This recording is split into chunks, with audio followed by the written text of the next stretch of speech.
Naalala nyo ba to? Ito yung matagal ko nang binubudol sa inyo na necklace na pwede nyong pang-gift this coming Mother's Day. Kasi nga sobrang ganda ng design niya. Ayan o. Ayan o, diba? At dahil natuwa ako kasi nga non-tarnish siya. Until now, kahit pagpawisan si Mami Jack dito, in fairness sa kanya, makinang pa rin siya. Pakita ko sa inyo yung real gold. Ito, 18 karat to. Real gold talaga siya. Ito naman yung hindi, na binili ko dito sa TikTok shop for less than 100 pesos. Tingnan nyo naman, hindi nagkakalayo yung kulay nila, di ba?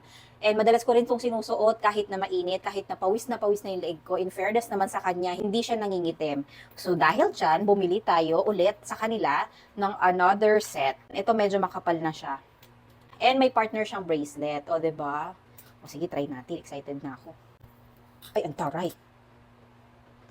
Makapal siya. Maganda to pag may event kayo na shala. O, ito suot mo. O, ayan naman yung partner niyang bracelet. Halos same sila ng chain. Subuko na siya, non-tarnish naman siya. Hindi siya basta-basta nangingitim. Kaya bumili pa ako ng isa pa. Yan, para hindi tayo masyadong maluho pagdating sa alahas. Although magandang investment talaga ang alahas. Pero syempre, since mommy nga tayo, marami tayong pinagkakagastos ang mas mahalaga. So dito muna tayo sa mga not real gold pero non-tarnish jewelry. Hahanap ka lang talaga ng magandang jewelry shop. Yung subok mo na. Kasi bumili ako una nito first. So, since hindi naman siya nangingiti, bumili pa ulit ako ng isa pa. In fairness, ang ganda niya, ang ganda ng design niya. Ang dami nilang magagandang design dun eh. Ganito siya sa malapitan.